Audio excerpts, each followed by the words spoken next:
Merhaba sevgili dinleyiciler. Türkçeyi kolayca ve hızlıca öğrenin podcast serimizin ilk bölümüne hoş geldiniz. Ben Mete, sizlerle birlikte Türkçe öğrenme yolculuğunuzda size eşlik edeceğim. Bugün Türkçe'de temel selamlaşma ve tanışma ifadelerini öğreneceğiz. Hazırsanız başlayalım. İlk olarak merhaba kelimesiyle başlayalım. Bu Türkçe'de en yaygın selamlaşma ifadesidir. Merhaba. Merhaba. Gördüğünüz gibi merhaba hem hello hem de hi anlamına gelebilir. Şimdi günün farklı zamanlarında kullanılan selamlaşma ifadelerini öğrenelim. Günaydın. Günaydın. Günaydın sabah saatlerinde kullanılır ve good morning anlamına gelir. Öğleden sonra ise iyi günler diyebiliriz. İyi günler. İyi günler. Akşam olduğunda iyi akşamlar deriz. İyi akşamlar. İyi akşamlar. Ve gece yatmadan önce iyi geceler demeyi unutmayın. İyi geceler. İyi geceler. Tatlı rüyalar. Şimdi biraz daha samimi bir selamlaşma ifadesi öğrenelim. Merhaba yerine selam da kullanabilirsiniz. Bu biraz daha samimi bir selamlaşma şeklidir. Selam, Selam. Nasılsın? işte burada yeni bir ifadeyle karşılaştık. Nasılsın? Bu how are you anlamına gelir. Buna nasıl cevap verebileceğimizi öğrenelim. Nasılsın? İyiyim, teşekkür ederim. Sen nasılsın? Ben de iyiyim sağ ol. Bu diyalogda birkaç yeni ifade duyduk. İyiyim kelimesi I'm fine anlamına gelir. Teşekkür ederim ise thank you demektir. Sen nasılsın ifadesi how are you sorusunu karşınızdakine yöneltmek için kullanılır. Son olarak sağ ol ifadesi de thank you anlamına gelir ama biraz daha samimi bir kullanımdır. Şimdi tanışma ifadelerine geçelim. İki kişinin ilk kez tanıştığı bir senaryoyu canlandıralım. Merhaba, ben Mete. Tanıştığımıza memnun oldum. Merhaba Mete. Ben de Beyza. Ben de tanıştığımıza memnun oldum. Bu diyalogda yeni ifadeler duyduk. Ben kelimesi ay anlamına gelir. Tanıştığımıza memnun oldum ifadesi ise nice to meet you demektir. Şimdi bu tanışmayı biraz daha genişletelim ve yeni bilgiler ekleyelim. Merhaba, ben Mete, 28 yaşındayım ve İstanbul'da yaşıyorum. Ya siz? Merhaba Mete, ben Beyza. 25 yaşındayım ve ben de İstanbul'dayım. Ne iş yapıyorsunuz? Ben mühendisim. Siz ne iş yapıyorsunuz? Ben öğretmenim. Hangi bölgede oturuyorsunuz? Kadıköy'de oturuyorum. Siz? Ben Beşiktaş'ta oturuyorum. Hobileriniz neler? Kitap okumayı ve yüzmeyi seviyorum. Sizin hobileriniz neler? Ben de müzik dinlemeyi ve resim yapmayı seviyorum. Bu diyalogda birçok yeni kelime ve ifade duyduk. Hadi bunları inceleyelim. Yaşındayım ifadesi yaş belirtmek için kullanılır. Örneğin 28 yaşındayım demek I am 28 years old anlamına gelir. Yaşıyorum kelimesi I live anlamındadır. Ne iş yapıyorsunuz sorusu what do you do for a living anlamına gelir. Mühendisim ve öğretmenim ifadeleri sırasıyla I am an engineer ve I am a teacher anlamlarına gelir.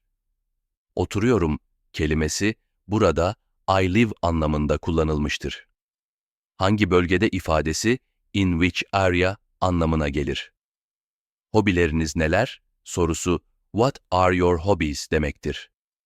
Seviyorum kelimesi I like veya I love anlamlarına gelebilir. Şimdi öğrendiğimiz ifadeleri kullanarak daha uzun bir diyalog oluşturalım. Bu sefer bir kafede tanışan iki kişiyi dinleyelim. Merhaba, bu sandalye boş mu? Evet, boş. Buyurun, oturabilirsiniz. Teşekkür ederim. Bu kafe çok kalabalık, değil mi? Evet, özellikle öğle saatlerinde çok kalabalık oluyor. Bu arada ben Mete. Tanıştığımıza memnun oldum. Ben de Beyza. Tanıştığımıza memnun oldum Mete.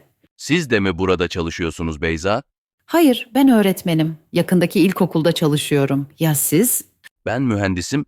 Şehir merkezinde bir şirkette çalışıyorum. Anladım. Ne kadar zamandır İstanbul'da yaşıyorsunuz? Yaklaşık 5 yıldır buradayım. Siz? Ben İstanbul doğumluyum. Yani hayatım boyunca burada yaşadım. Harika. İstanbul'u iyi biliyorsunuzdur o zaman. Boş zamanlarınızda neler yapmayı seversiniz?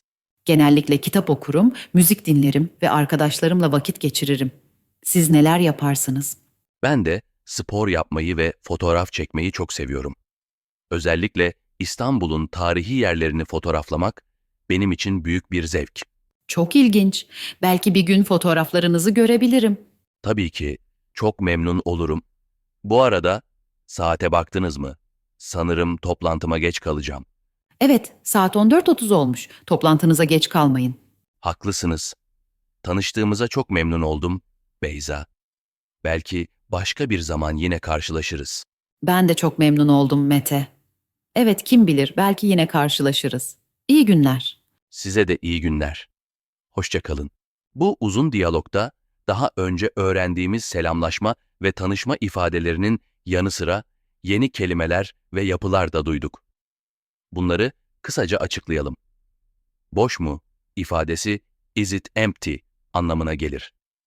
Buyurun kelimesi burada please go ahead anlamında kullanılmıştır. Değil mi? İfadesi cümle sonunda isn't it anlamına gelir ve onay ister. Özellikle kelimesi especially demektir. Bu arada ifadesi by the way anlamına gelir. Yakındaki kelimesi nearby demektir.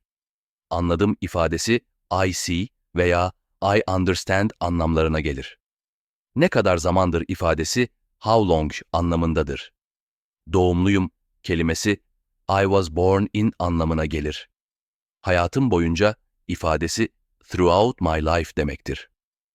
Boş zamanlarınızda ifadesi in your free time anlamına gelir. Genellikle kelimesi usually demektir. Vakit geçirmek ifadesi to spend time anlamına gelir. Özellikle kelimesi especially demektir. Belki kelimesi maybe anlamına gelir. Sanırım kelimesi I think veya I guess anlamlarına gelir. Haklısınız ifadesi you're right demektir. Kim bilir ifadesi who knows anlamına gelir. Hoşça kalın ifadesi goodbye anlamına gelen bir vedalaşma sözüdür. İşte böyle sevgili dinleyiciler, ilk bölümümüzün sonuna geldik.